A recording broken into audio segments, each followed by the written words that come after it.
showed himself again to the disciples by the Sea of Tiberias, and he showed himself in this way. Gathered there today were Simon Peter, Thomas called the twin, Nathanael of Cana in Galilee, and the sons of Zebedee, and 2 other of his disciples. Simon Peter said to them, "I'm going fishing." They said to him, "We'll go with you." They went out and got into the boat, but that night they caught nothing. Just after daybreak, Jesus stood on the beach, but the disciples did not know that it was Jesus. Jesus said to them, "Children, you have no fish, have you?" They answered him, "No." He said to them, "Cast the net to the right side of the boat, and you will find some." So they cast it, and now they were not able to haul it in because there were so many fish. That disciple whom Jesus loved said to Peter, "It is the Lord." When Simon Peter heard that it was the Lord, he put on some clothes, for he was naked, and jumped into the sea. But the other disciples came in the boat, dragging a net full of fish, for they were not far from the land, only about 100 yards off. When they had gone ashore, they saw a charcoal fire there with fish on it and bread. Jesus said to them, "Bring some of the fish that you have caught." So Simon Peter went aboard and hauled the net ashore, full of large fish, 153 of them. And though there were so many, the net was not torn.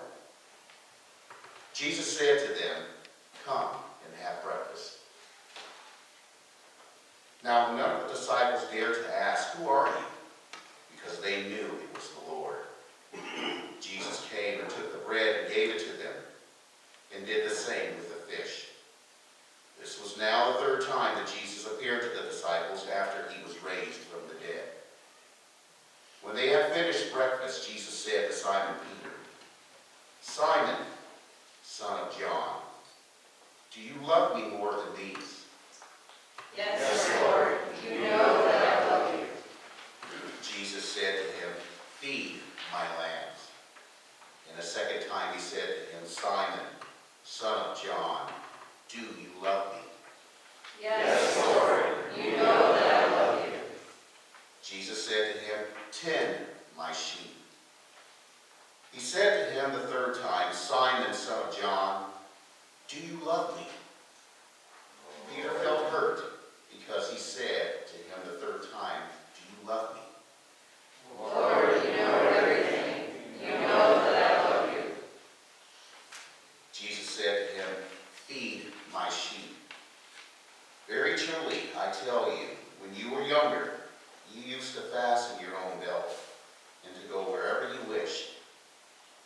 But when you grow old, you will stretch out your hands, and someone else will fasten a belt around you and take you where you do not wish to go." He said this to indicate the kind of death by which he would glorify God. After this he said to him, "Follow me." Christ is risen. He is risen indeed. Hallelujah. Please be seated.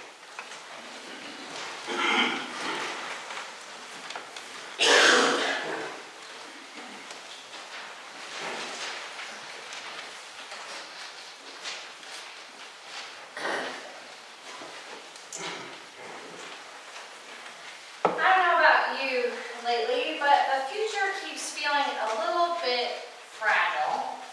There's the anxieties of the economy, with the cost of living growing exponentially larger and larger, leaving important decisions feeling a bit cloudy. Is this the right time to buy a house? Is this the right time to change jobs? Are my investments stable enough so that I can retire? Not only are we worried about the economy, but at the same time as this congregation also holds legitimate concerns about the stability of the United Methodist Church, as it is teetering on the brink of what seems to be a massive schism. And so we wonder, what will happen to our church? What will happen to Browns Point United Methodist?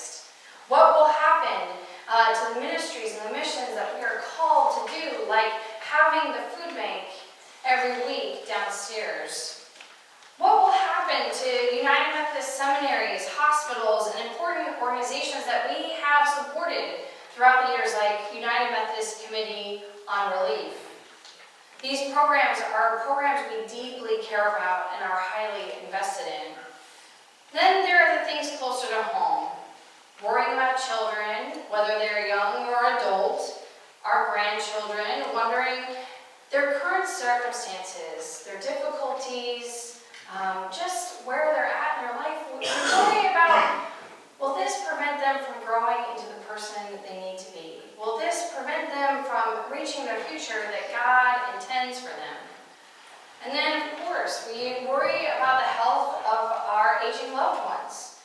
We see something happen to another family or friend, and we think, oh my God, is that going to be my life? Is that what's going to happen to my spouse? All of this is all so real. And when we're wrestling with these things, it makes it hard to know how to move into the future. Every decision seems to carry a great deal of weight to it, as if one false move by us, one decision, could collapse it all in on itself. The truth is, we're not the only ones who have concerns about our faith community's future. You see, in our text this morning, Jesus' disciples were also concerned about their future. How would the Jesus way continue after Jesus ascended and went back into heaven to be with God? How would they go on without him and him leading them? What would their lives and the shape of their lives begin to look like without him being there? How will they endure the persecution and the world's hatred for being inclusive and loving to all people? They wondered, would Jesus' abundance still be present in their lives as it had once been in his earthly ministry? But maybe most importantly, they wrestled, what will be our identity as people of faith? And perhaps that's the real question for us this morning. No one can predict the future, sorry to break it to you. I'm a part of that club that would love to control the outcomes of the future, and it is humbling every morning when I wake up and realize that is not the case. Nothing changed overnight. I still cannot control my future or the future. But there is something we can control. Sometimes we think it's too little, so we don't bother with it. The thing we can control is how we show up, right here, right now.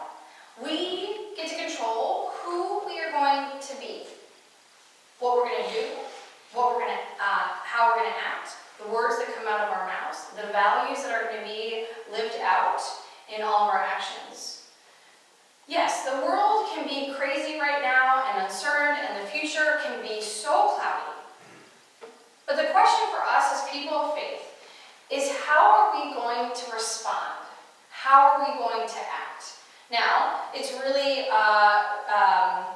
it's real in the fact that, you know what, when we are living in uncertainty, there are times when we get whipped up into the frenzy and the anxiety of it all. We start to get really scared and fearful about what's going to happen, so we hunker down. We start to withdraw a bit. We also start to really get stuck in these mindsets of scarcity. There's not enough, so I'm just going to try to continue to protect myself, my family, and what I have. But I want to propose a different way.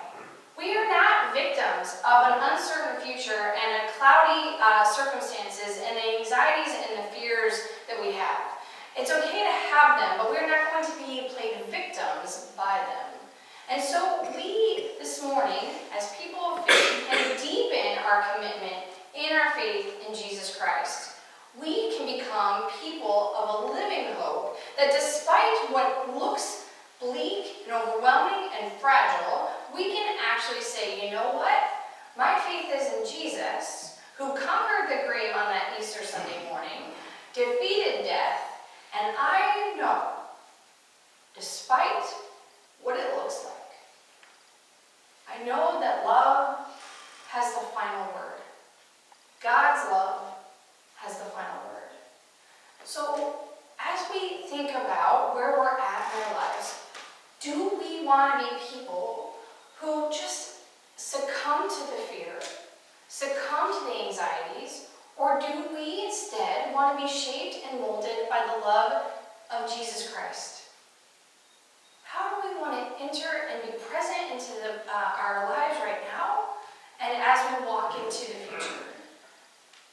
And so the reality is the disciples in our text today are wrestling with the same exact issues. Who are we and how are we going to be after Jesus has resurrected from the grave and has appeared to us in the upper room and has told us, "Peace be with you, and I am sending you just as the Father sent me." They too are kind of at this crossroads moment. And so Simon Peter says, "I'm going fishing." How many of us do that, right? We go back to the things that are really familiar to us. When you don't know what to do, you go back to those familiar things. It's not a bad thing. It's just human nature. It's what we do. I'm just going to go back to what I know. And so when he declares I'm going fishing, he's not alone, right? This is not just Simon Peter's issue. The disciples say, "We'll go with you," right? They have Thomas, they have the sons of Zebedee, including the beloved disciple, and they have two other disciples that end up going with them, and Nathaniel. It's a big group of disciples that end up going fishing. Fishing is what Peter knows. Fishing is what these disciples know. They again want to find something familiar. Perhaps they just wanted to go back to being regular disciples. But the reality is the resurrection of Jesus Christ changes all of that for their lives. And like the theologian N.T. Wright explains, resurrection was never meant to be a way of settling down and becoming respectable. Resurrection was never meant to be a way of settling down and becoming respectable. And so the disciples go out and they catch nothing. And it's not an accident with the Gospel of John that the fishing happens at night. Because throughout the Gospel of John, night or darkness and day and light are used symbolically. Night and darkness symbolize the realm of unbelief. And day or light symbolize the realm of belief. So then in our text it's announced just after daybreak, Jesus, the risen Lord, is standing on the shore of the beach. And that reminds us of the I am statement when Jesus revealed, "I am the light of the world." So here he is, still being the light of the world, breaking into the darkness of unbelief, breaking into those moments of uncertainty and discernment. And it's his light that breaks into their darkness to reveal that their lives still hold so much possibility. They don't have to go back to the familiar, the comfortable, and the status quo. That's not what their lives are going to be regulated as, and they don't need to get comfortable just accepting that's the way it's going to be. Instead, Jesus standing on the shore at the moment of daybreak, he is declaring that their future is wide open to them and how they will still be able to make a difference in the world as his followers. But of course, each one of the disciples sees a person on the beach where they're like, "I don't know who that is." They don't recognize him yet. And isn't it good news that even when we cannot recognize him in our midst, that Jesus doesn't say, "Well, get him." Geez, how many times can they not get that I am present to them? Jesus is loving and compassionate and meets them where they are. And he says to them, "Did you catch anything?" And the disciples say, "No, we haven't got anything." And so Jesus says to them, "Why don't you cast your net on the right side of the boat? That's where you're going to find some." Remember, these are experienced fishermen. They know where to put the net. And so on some level, they listen to this man on the shore that they cannot recognize. And so they put their nets onto the right side of the boat, and the haul is so big that the nets are about to break. What's interesting is that the Gospel of John likes to play with irony. And so when Jesus says, "Did you catch any fish? Have you caught any?" He is the one asking them for food. But the irony will be that he will be the one to feed them on the shore. So they haul in the load, and they realize that the net is about to break, and they see the abundance of fish that they could not catch on their own. And in this moment of abundance, light bulbs go off. And the beloved disciple says, oh my God, I've seen this before. He's seen it before, all the way back to chapter 2, at the beginning of Jesus' ministry. So at the beginning of Jesus, starting his ministry on earth, Jesus does an abundant sign. Do you know what it is? He turns water into wine. So what's interesting about the Gospel of John is Jesus starts his ministry with an abundant miracle. So lavishly abundant. But he also concludes the Gospel with an abundant miracle. What's the significance? What's significant about this is, could you imagine the disciples saying, wow, Jesus did this with the wine and his earthly ministry. Jesus took 2 fish and 5 loaves of bread and fed 5,000. Abundance, great abundance, grace upon grace. But can you imagine them thinking, you know what, is that all over now that he's gone? He's risen from the grave, does that end? And Jesus says, no, the abundance I have for you is still with you. It is with you. And as the gospel begins to spread and Jesus sends them out into ministry, this abundance that he has will continue to move with the start of the church. And so when the disciples finally make it to shore, they're not only greeted by Jesus, but the abundant gifts that he has to offer to them. A charcoal fire, fish, bread. Now, what Jesus wants us to get, and the disciples to get, is that Jesus confirms here and now, and until forever, that he will always be the giver of gifts, their source of life-sustaining nourishment. He will always provide for what they need. The abundance does not stop, because the incarnation is over. Instead, his abundance continues to pour out into each of our lives.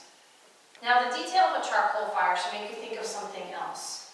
If you're with us on Good Friday, we talked about the rejection of the I am statements of Jesus. And one of the pivotal ones was when Peter rejects Jesus 3 times. And so this moment, when we hear the words of a charcoal fire, we think back to Peter's rejection of Jesus. And in this moment, and on the beach, with the charcoal fire, with an abundant feast to be had, Jesus begins to overturn what happened on Good Friday, especially for Peter. Peter gets a second chance to answer whether or not he's a disciple of Jesus. Can you imagine how transformative it is? You see, Peter was told, you're going to be the rock of the church. The church will be built upon you. And so Peter must have thought in his mind, well, maybe that's all gone. I denied him 3 times like I thought I said I would not do, but I did. And so Jesus, in this moment of asking him 3 times, do you love me? Jesus helps Peter claim the unity and the intimacy and mutuality that God has with Jesus and Jesus has with God. Peter's future is shaped by this relationship and this incredible love that Jesus has for Peter. Now, in our minds, we would think, yeah, Peter, you messed up royally. How does that qualify you to lead the church? Why you, after you denied him 3 times? And not only did he deny him 3 times, Peter said to Jesus at the farewell meal, like, I'll lay down my life for you. I will do it all. Get to Good Friday. I don't know him. But Peter did declare something true about himself on that night when he said, I will lay down my life for you. He just didn't understand the totality of his story and how it would play out. But in this moment of asking him 3 times, Jesus has restored Peter to life and to his true purpose. And Jesus warns that declaring words of love are not enough. We know this in our own lives. When someone says, I love you, and then the actions don't match, we're like, what? And so Jesus wants Peter says every time after he says, Peter, do you love me? Yes, you know I love you. Feed my lambs, tend my sheep. Because the love has to match the actions. You can't just say words of love without having the actions to follow. So now Peter could do what he could not do before, which is to actually lay down his life in love. Peter's call to tend and feed the sheep followed Jesus' example of laying down one's life in love. As a good shepherd, Jesus was willing to lay down his life for the sheep, and now Jesus commands the disciples to do the same thing. And Jesus wants them to know, don't put limits on your love. Don't limit your love. When Nathan and I were in Rome back in October, we got into town and wanted to go exploring, and I was trying to guide Nathan to the Colosseum. I had been before, and we ended up stopping at a church, and I hadn't been there until this time, and it was St. Peter and the Chains.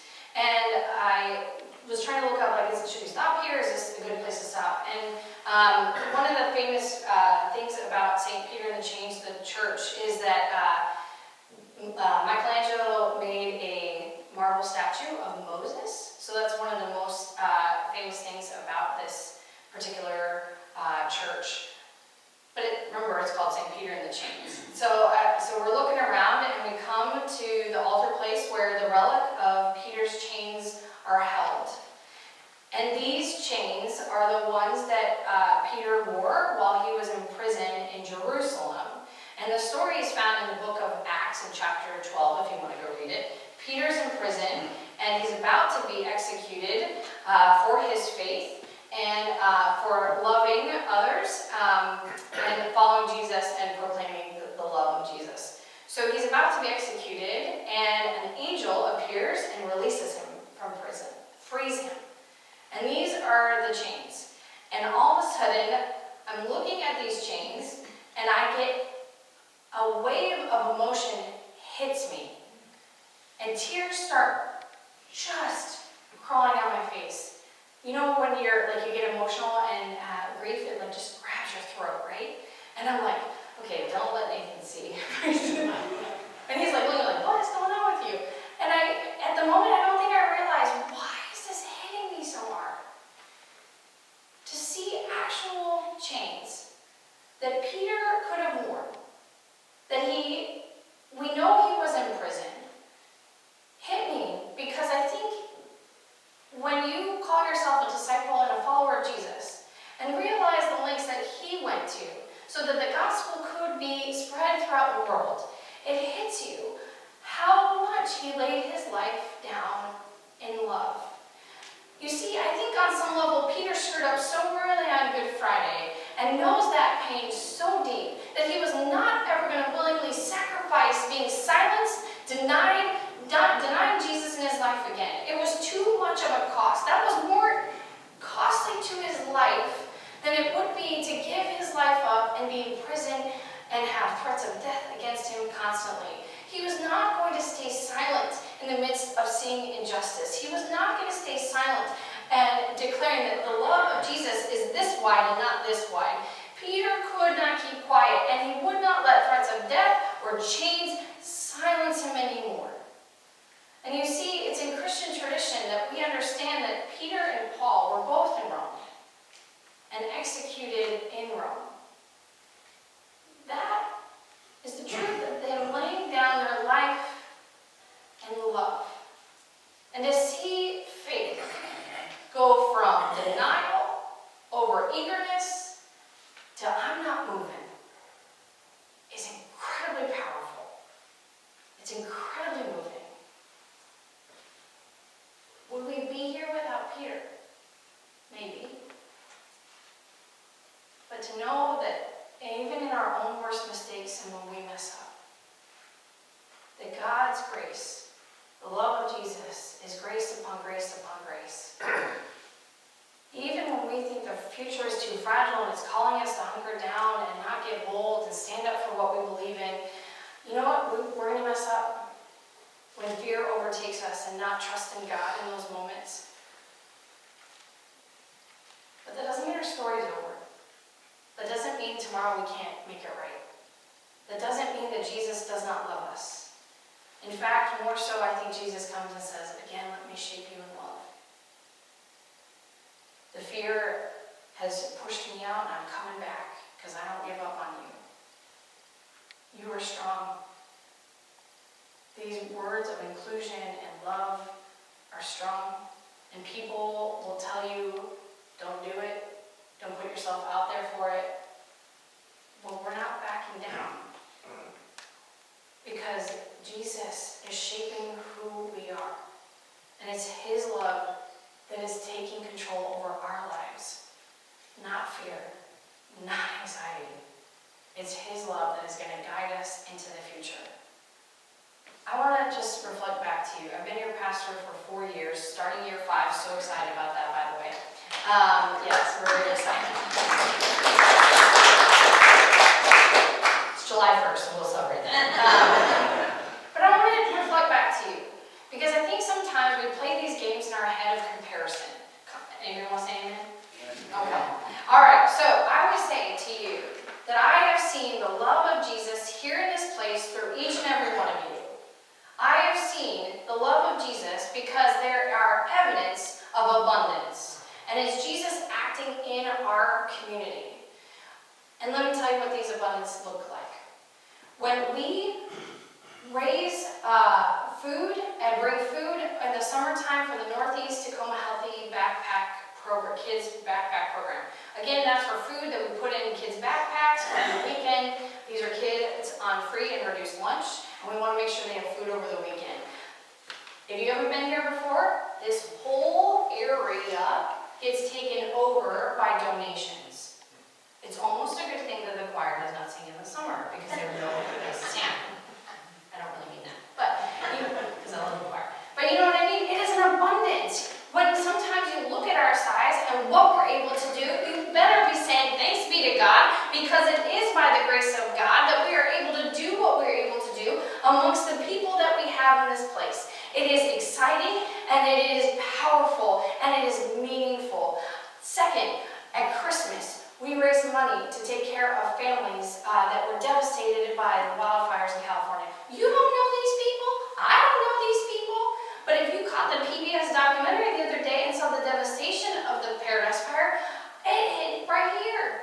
Why do we care? Because Jesus cares about us. And when you know that Jesus loves you, you cannot help but to share that love in tangible ways to everyone else in the world, especially when they're going through hardship. This Lenten season, you raised more than you've ever raised for a charity during our Lenten mission offering. It's like 1955. It is amazing. Anybody want to reach that $45 for us and make it $2,000? I'm serious. Why? Because I think it's important. And I don't ask that willy-nilly, because the My Sister's Pantry is vitally important. We are talking about great issues of homelessness. I know you all see it. I know we're frustrated, but if you want to go down on a Monday and see the impact that this place is having in our community, feeding the homeless, people in poverty, making sure they have food to take home for their families, food, clothes, community. This is important work. And I know we play games with ourselves thinking, well, it's not that making big of a deal. You know, there's more people out there on the streets, it feels like. Trust me. It's huge. It's huge. Don't discount it. And Lord, please don't discount when you pray for someone in this church. Send them a card. Make them a meal. I know that we don't do a great job of telling each other thank you because it's vulnerable, but as your pastor, I will tell you, I hear about it all the time. I'm here because someone prayed for me. Who wrote the card that I got that was so beautiful? Thank you. Thank you for the prayer shawl that I could give my friend in the hospital. Thank you for the meal. Thank you for the phone call. My brothers and sisters, the future may seem fragile. But are we going to let fear get in the way of the work we're called to do? Or will we choose love? I know what I'm choosing today. And it's not easy. When that fear and the anxieties and the worries bear down on you. But I'm choosing love. Because I know which has the last word in our future. Amen?